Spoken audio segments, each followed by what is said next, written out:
My name is Olivia, and I'm 29 years old. If there's one thing I've learned in life, it's how to disappear in plain sight, especially when the people who are supposed to love you the most look right past you. I grew up in a well-decorated home in West Haven, a city where appearances matter more than truth. My mother, Linda, ran the house like a showroom. Everything had to be spotless, curated, controlled, including her children. My father, Frank, was quieter but no less demanding. He cared about reputation, results, and raising the perfect family. But perfection, in their eyes, always had one name: Madison. Madison was my younger sister, 2 years behind me, and from the moment she could walk, she was their star. Her laugh was adorable, her messes were playful, and even her tantrums were charming. When I did the same things, I was too moody, too emotional, or simply too much. Birthdays were the worst. I still remember turning 15 and watching Madison blow out candles on a cake that had my name misspelled. I told myself I didn't care. I got used to the background, the shadows. I tried to earn their love by being responsible, independent, and excellent at school. I became the quiet achiever. No one noticed. Sometimes I wondered if I had imagined it all. Maybe I was overreacting. But deep down I knew. When Madison failed a math test, Mom stayed up with her all night to help.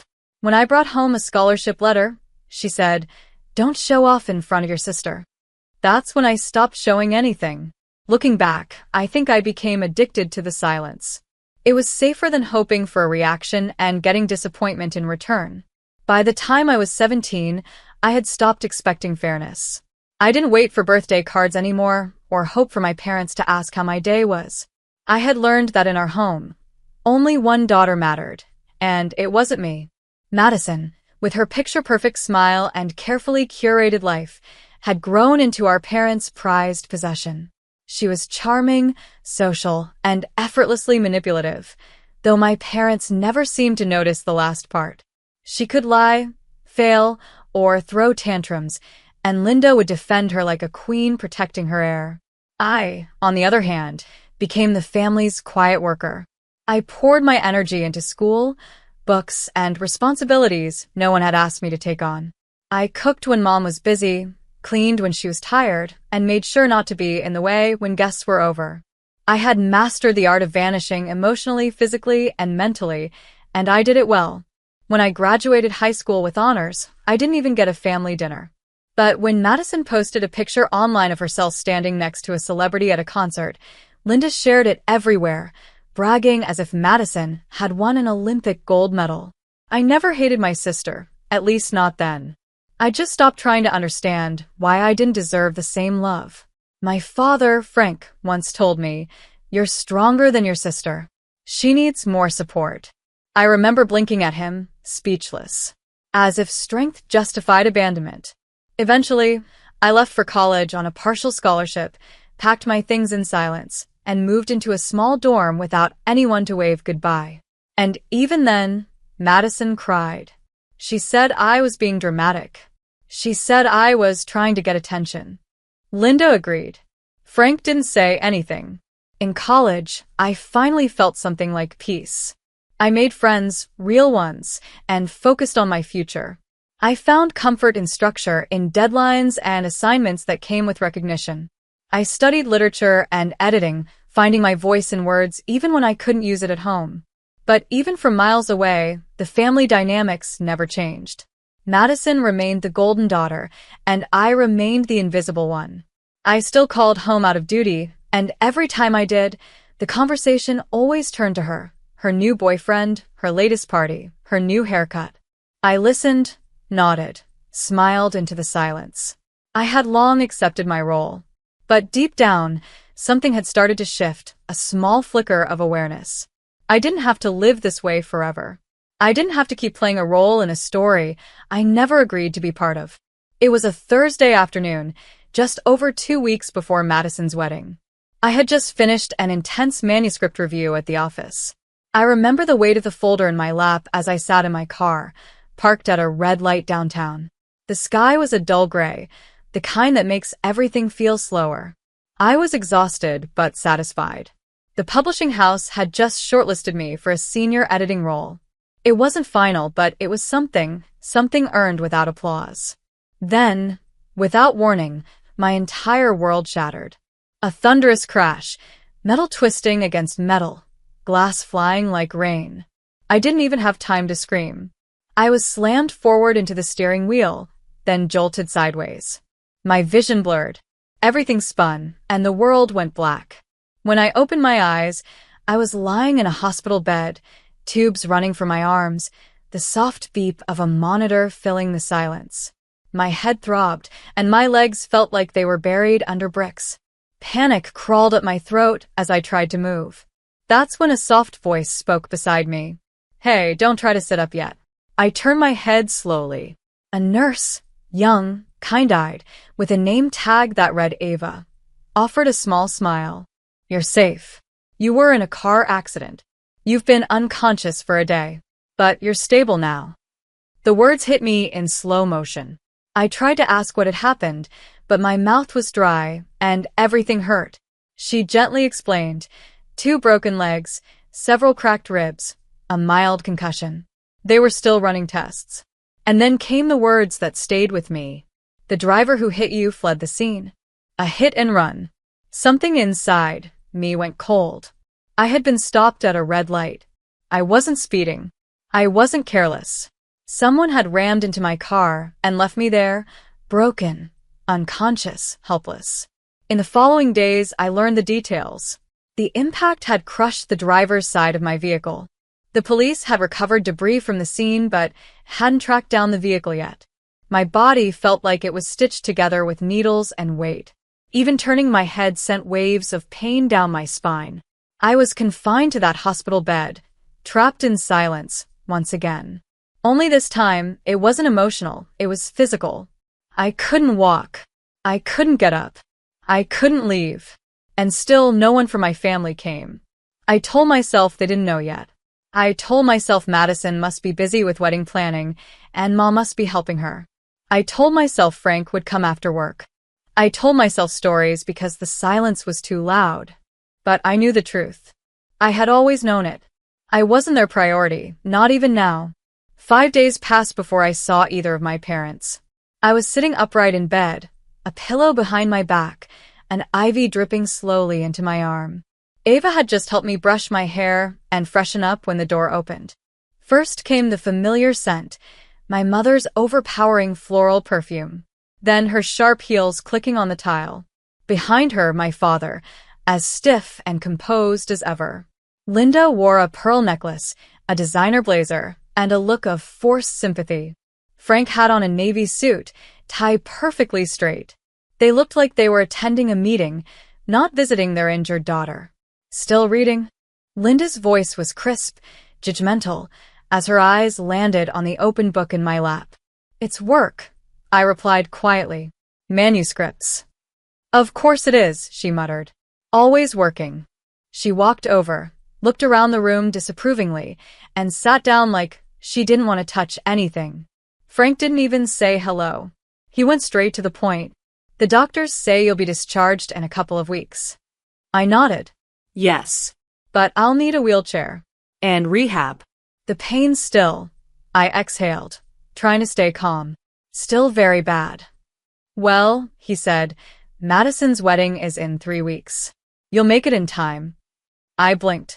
"You're joking. I'm in no condition to attend a wedding." Linda raised her voice slightly. "It's your sister's special day. You need to be there, Olivia. She's the bride. All eyes will be on her," I said, my voice calm but firm. "I'll still be in a wheelchair. I can barely sit for 20 minutes without pain. The doctor said I need rest." "Excuses," Frank cut in. "When I was your age, I worked the day after I tore my ACL. You've always used pain to avoid responsibility." I looked at them, stunned. Were they really here to guilt-trip me into attending a wedding instead of checking if I was okay? My chest tightened. My throat burned. "You don't even care that I was hit by a car and left unconscious in the street." "You're being dramatic," Linda snapped. "Everything's always about you, isn't it?" "I've been here for days," I said, voice trembling. Where were you? Why didn't you visit? Why didn't you? Because we were planning your sister's wedding, she barked. She's stressed enough without you adding to it. Something broke inside me. I was almost killed. Linda stood up, face red, eyes wild. Enough. And then it happened. In one sudden, horrifying motion, she grabbed the blood pressure monitor from the side table, a hard plastic device still attached to its wires, and hurled it at me, striking the side of my head. A sharp pain tore through my skull. I cried out, blood already trickling from my temple. The machine hit the floor with a heavy thud.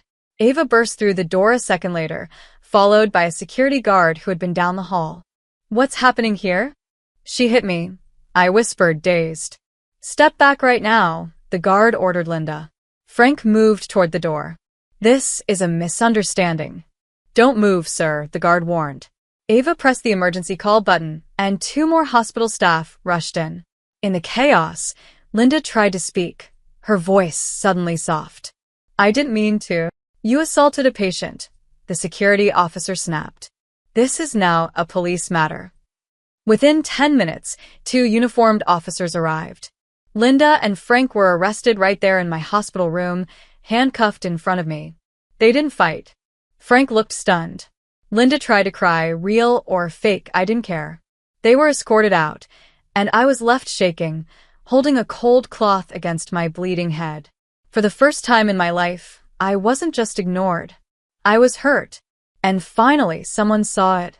I stayed in the hospital overnight for observation after the attack.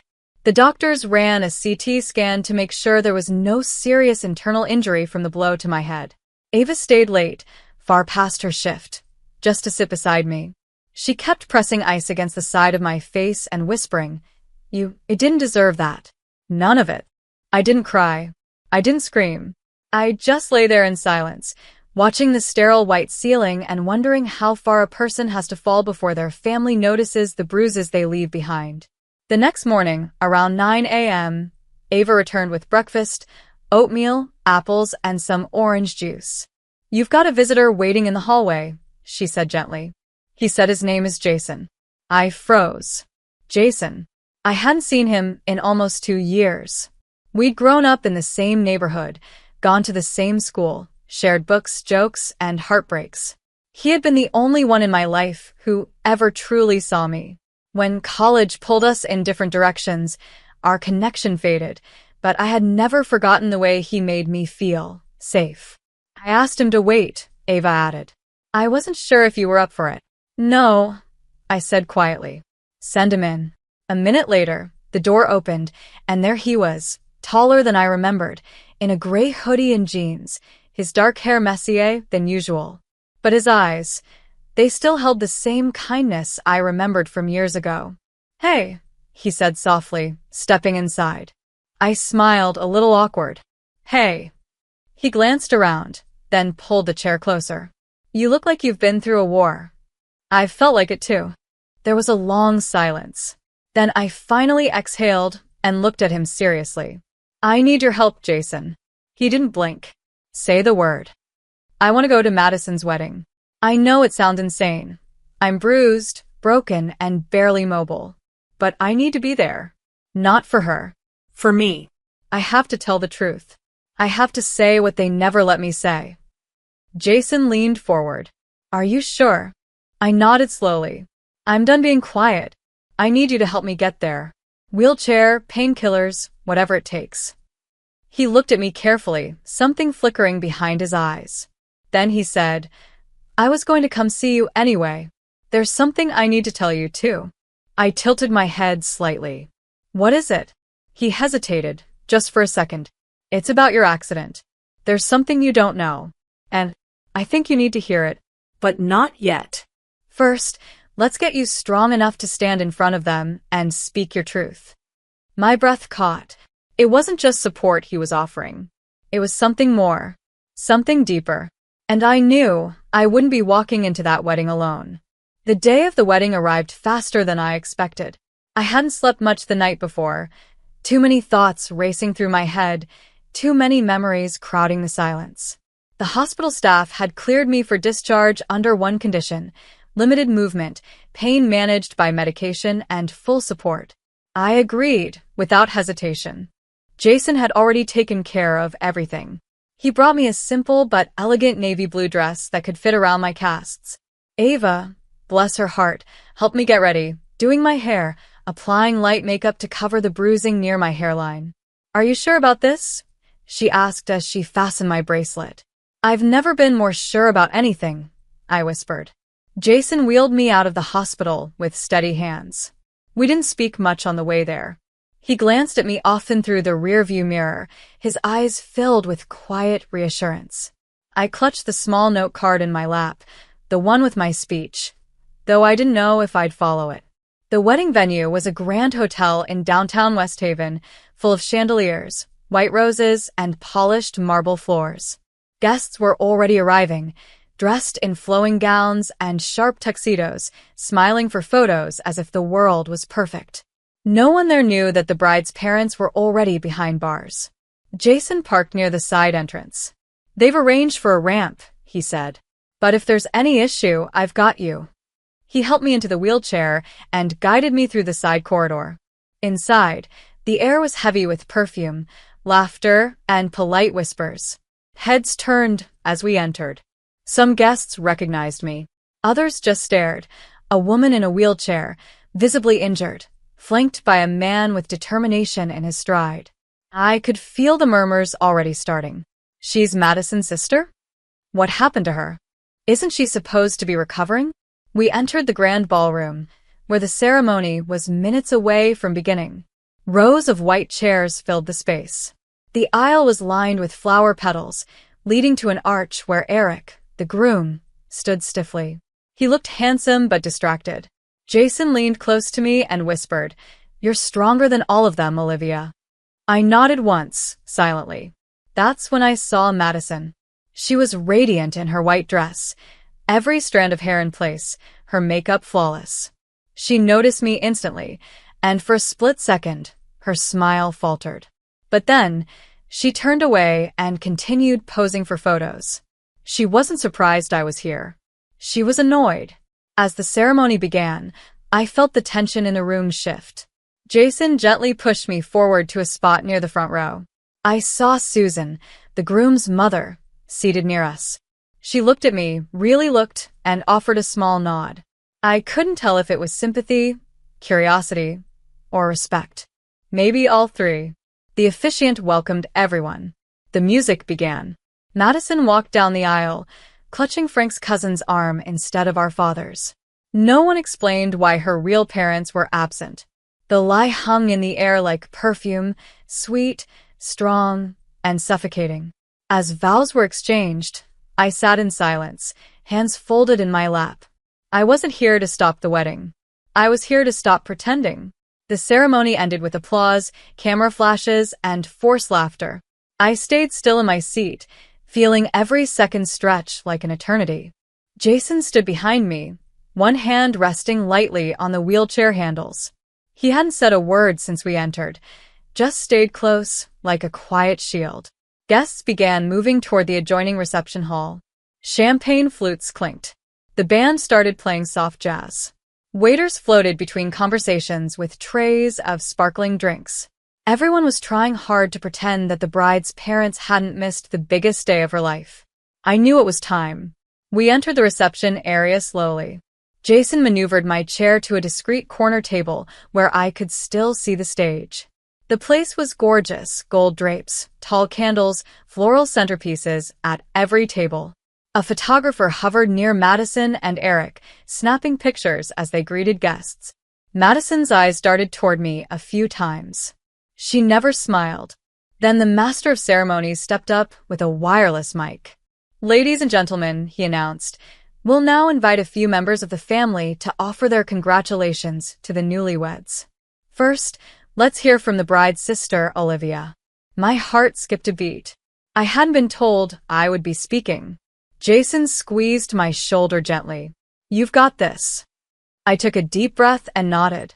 He wheeled me forward, stopping just before the stage. The MC bent down and handed me the microphone. Everyone turned to look. I swallowed hard. For a moment, I could hear only my heartbeat. Then I raised the mic and began to speak, voice shaking but steady. "Good evening," I said, eyes scanning the crowd.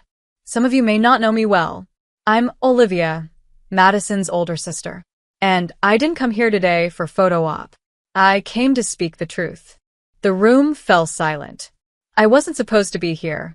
2 weeks ago, I was in a car accident. I was hit while stopped at a red light by someone who never stopped to check if I was alive. I was hospitalized.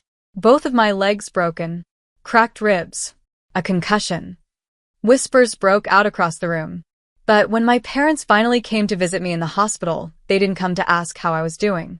They came to tell me I had to attend this wedding, no matter what condition I was in. When I refused, my mother got angry. She picked up a medical device and threw it at my head. Gasps echoed through the crowd. I was bleeding. I screamed. That's when the nurse and security came in. And that's why they're not here today, because they were arrested for what they did to me. The crowd was frozen. Even the music had stopped. My entire life, I've been quiet. I've been polite. I've been invisible. While my sister was the golden child, I was the one told to be strong. To stop complaining. I was taught to make myself smaller, so she could shine brighter. I looked straight at Madison. She was pale. Her hands clutched the edge of the table. But today, I am not shrinking. Today, I am not hiding. Because I've realized silence helps no one. I paused, then softened my voice. To Madison, I hope this marriage brings you the happiness I never had. But I will no longer protect people who hurt me just because they share my blood. I handed the mic back, and the applause started. Slow at first, then louder. People stood. Others wiped their eyes. Jason stepped forward and wheeled me gently back to my seat, where I sat shaking, not from fear, but from release. For the first time, I had spoken. And for the first time they had listened. I was still catching my breath when Jason gently whispered, "Are you okay?" I gave the smallest nod. My speech had taken more from me than I expected, not physically, but emotionally. A lifetime of silence broken in 7 minutes. 7 minutes that had left the entire room in stunned quiet. Then Jason stepped forward. I watched, unsure of what he was doing, as he walked to the front, calm, steady, but with fire in his eyes. The master of ceremonies looked confused, but handed him the microphone without question. Jason cleared his throat and spoke with a quiet firmness that carried to the farthest walls of the ballroom. I didn't plan to speak today, but there's something that needs to be said and heard. Everyone's eyes shifted from him to me and back again. My name is Jason, and I've known Olivia since we were children. I'm here because she asked me to help her attend today. But I'm also here because of something else, something I can no longer keep to myself. He paused for just a beat. Madison stiffened. Eric looked at her, confused. I work with a private legal investigator, Jason continued. 2 weeks ago, I was working late downtown. On my way out of the office, I witnessed a serious car accident. A vehicle ran a red light at full speed and struck another that was stopped. The driver didn't stop. They fled. The whispers returned, louder now. I reported the license plate number I caught to the authorities. Yesterday, I followed up. That vehicle was traced to a garage outside the city. It was under repair for a front-end collision. He turned to look directly at Madison. The car is registered to you. Madison's face went white. Her hand trembled as she reached for Eric's arm. That's not true, she said in a shaking voice. That can't be. Jason held up a printed document. Garage receipt. Time-stamped. Under your name. And GPS data from your phone places you within 2 blocks of the intersection when the crash occurred. A heavy silence dropped over the room. Olivia was the victim in that hit and run, Jason said.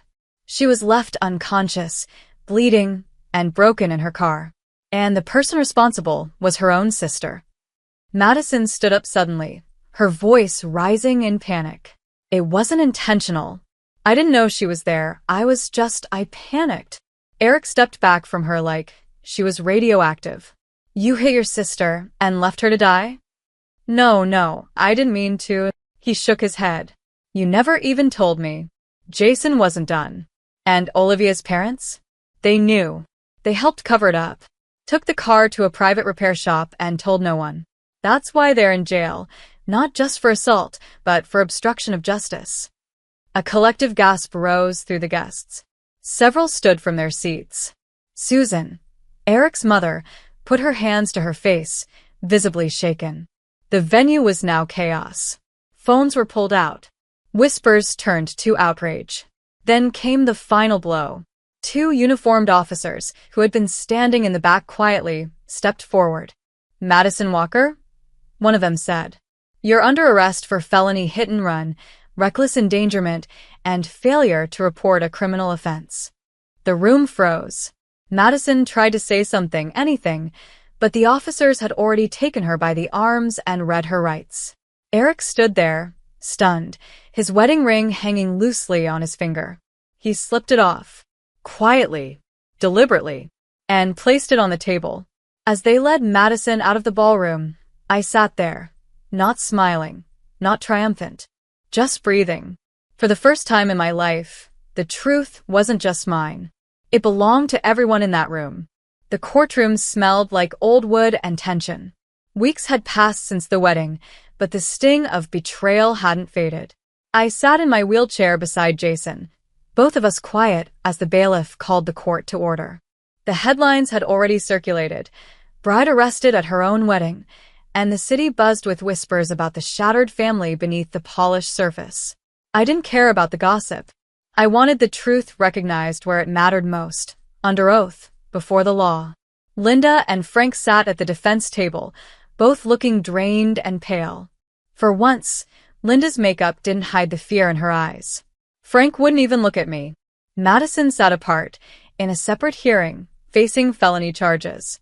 Her trial was happening next door, but we'd all been linked, and this day would settle what they tried so hard to bury. Jason had helped me file charges for assault, hospital attack, conspiracy to obstruct justice, evidence tampering, emotional and physical trauma. I testified calmly, truthfully. I didn't dramatize or exaggerate. I just told the story, my story, the way it really happened. The judge, a stern but fair woman named Judge Carter, listened intently. Jason presented the medical reports. Ava, my nurse, gave testimony. Security footage from the hospital was shown. Jason also submitted the repair shop receipt and phone records, proving that Linda and Frank had knowingly concealed Madison's actions. When Jason closed with his final words, I felt something stir in me. Not just hope, but power. This case is not just about bruises and broken bones, he said. It's about years of silence, about a family system that rewarded one child with protection and punished the other with isolation. Today, this court has the chance to acknowledge that silence does not equal peace, and that no one, no matter their title or blood, is above the law. The room remained still as the judge took a breath. Then came the verdicts. Linda Walker, guilty of assault and obstruction. Frank Walker, guilty of conspiracy to conceal a felony. Sentencing followed immediately. Both were sentenced to 18 months in state prison, with no possibility of early parole. A separate order was issued for mandatory therapy and community service after release. As the gavel struck, Linda broke into sobs. Frank bowed his head, but said nothing. I didn't cry. I didn't flinch. I simply watched as they were taken away, not out of vengeance, but resolution. An hour later, we were outside the courthouse. The sun was out, warm against my skin. Jason stood beside me, his tie loosened, his expression gentle. He reached into his jacket pocket and pulled out a small velvet box. My breath caught. Olivia, he said softly, I've watched you fight battles no one should face alone. You've shown more courage than anyone I've ever met. And I don't want to be just your friend or your witness. I want to be your home. He opened the box. Inside was a simple, elegant ring, understated, but full of meaning. Will you marry me? Tears welled in my eyes, not from pain, but release. The kind of tears that come when you realize you're finally seen, finally safe. I whispered, yes. 1 year later, I walked across the park without a cane. The wind carried the scent of cherry blossoms, soft pink petals falling around me like a quiet celebration. Jason sat waiting on a bench beneath a tree, his hand resting gently on his knee, a smile playing on his lips the moment he saw me. I still can't believe you're walking like that, he said, standing as I approached. I smiled.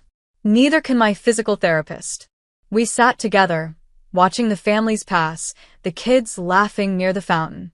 My legs still ached on colder days, but I didn't need painkillers anymore. The scars were fading, on my body and in my heart. So much had changed. After the trial, I took a few months to focus solely on recovery. Jason moved in with me temporarily, but by the time spring arrived, we both knew it wasn't temporary anymore. We got married in a quiet ceremony by the lake. No matching dresses. No staged photos. Just people who loved us and a small circle of peace. I'd returned to work at the publishing house, now as an associate editor. My boss had held my position, and to my surprise, the team welcomed me back with respect, not pity. But the biggest change was the book. Invisible No More, a true story of silence, survival, and strength. It was mine, written, edited, and published under my name. It became a quiet bestseller. People emailed me, messaged me, even stopped me at cafes to say, "Thank you. That was my story, too." And Madison? She was sentenced to 3 years in prison. She served just under 2, was released under strict parole, and ordered into court-mandated therapy. We haven't spoken since. Her silence used to haunt me. Now, it sets me free. As for Linda and Frank, they tried to reach out after their release. Letters. Voicemails. Apologies. I read 1 or 2. They said they were sorry, that they never saw what they were doing. But I had learned something important. Forgiveness is not forgetting. It's choosing peace for yourself, whether or not the other person understands your pain.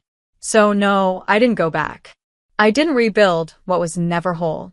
I moved forward, with Jason by my side, not as a survivor, but as a woman who rebuilt her life piece by piece. Jason turned to me on the bench. They reached out again, didn't they? I nodded. You okay? I am, I said.